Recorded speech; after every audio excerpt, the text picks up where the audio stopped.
Washington is reportedly considering supplying Ukraine with Tomahawk long-range cruise missiles. Just days after President Zelensky personally pressed the US President at the United Nations, Kyiv's missile capabilities could be about to reach unprecedented depths, a step that Moscow has already warned could cross a dangerous red line.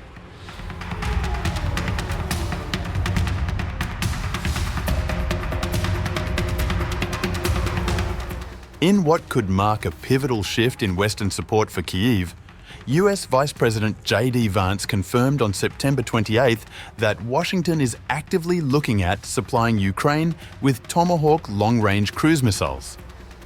His remark, delivered in an interview with Fox News, placed a high-stakes decision squarely on the desk of the US President. The timing was no accident. Just 2 days earlier, on September 26th, President Volodymyr Zelensky had pressed President Donald Trump directly during a meeting on the sidelines of the United Nations General Assembly, urging him to provide Tomahawks to strengthen Ukraine's ability to strike deep into Russian territory. The very fact that these deliberations are being aired publicly signals both urgency and caution. Urgency because Ukraine is striving to close a widening missile gap with Russia, and caution because Tomahawks are a strategic capability that could trigger escalation. And you asked this question about Tomahawks. It's something the president's going to make the final determination on. What the president is going to do is what's in the best interest of the United States of America. That's the driving light between his foreign policy decisions, between his defense policy decisions, and that will be the same heuristic that we apply to how we answer this question about Tomahawks. I'll let the president speak to it, but I know that we're having conversations this very minute about that issue. For Kyiv, the rationale is straightforward. Analysts say Tomahawks would be transformational for 3 main reasons. First, they would bring within reach targets Russia currently considers sheltered. Airfields used to mass launch strikes, refinery complexes that bankroll the war effort, and command and control hubs. Second, Tomahawks carry a much heavier warhead than Ukraine's drones and mid-range missiles, offering destructive power at a scale not yet available to Kyiv. Third, their use would impose constant operational dilemmas on Russian planners, forcing Moscow to harden, disperse, or relocate critical assets in a costly logistical dance. This potential shift is not only about battlefield arithmetic. It cuts to the heart of how far Washington is prepared to go in arming Ukraine, and how much risk it is willing to assume in the face of Russian warnings.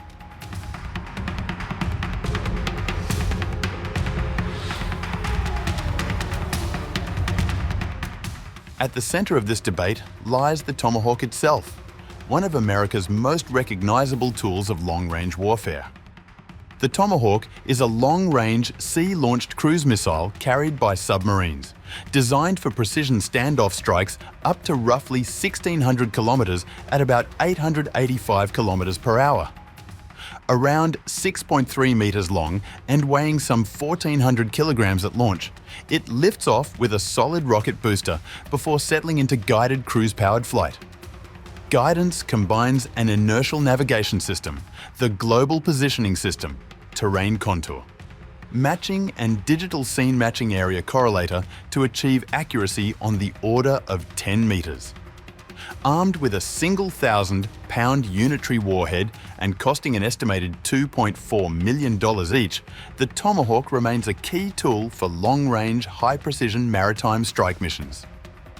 But Ukrainian and Western military planners caution against assuming that simply providing Tomahawks would instantly shift the balance. The weapon is not plug-and-play. The main limitation lies in launch platforms.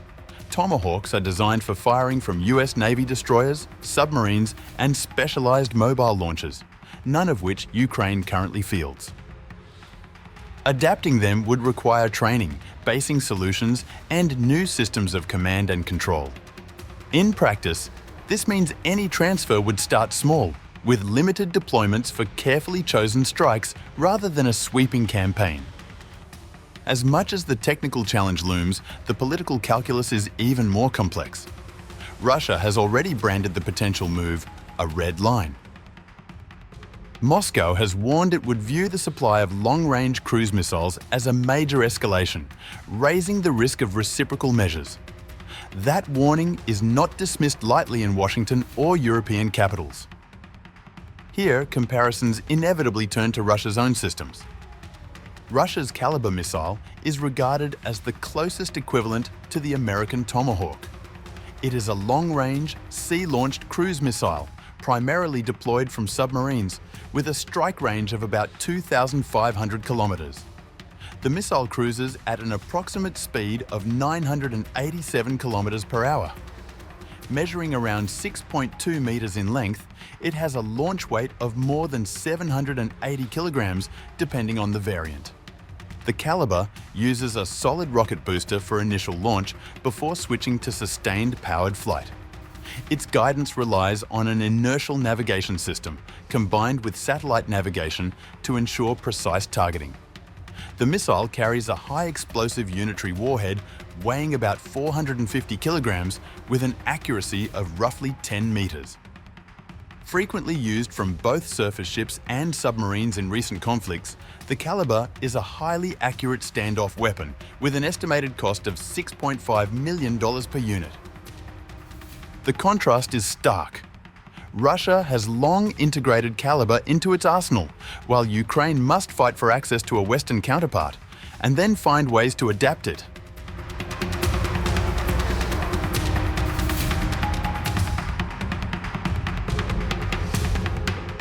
The Tomahawk debate is about far more than specifications or numbers. At its core lies a strategic dilemma: how to give Ukraine the long-range strike capability it urgently needs without triggering uncontrolled escalation.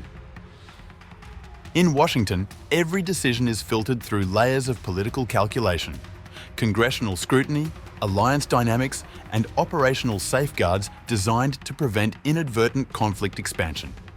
Nothing will happen in isolation.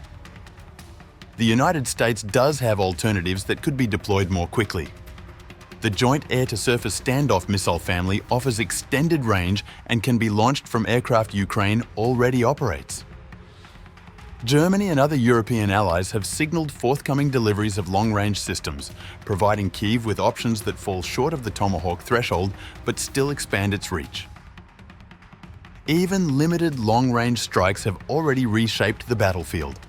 Drone and missile attacks on refineries, oil depots and terminals have disrupted Russian logistics and revenues. Adding Tomahawks would dramatically amplify that effect. Analysts expect any rollout to be phased and conditional: limited numbers, strict range limits, and tightly coordinated targeting with allies. This is the paradox.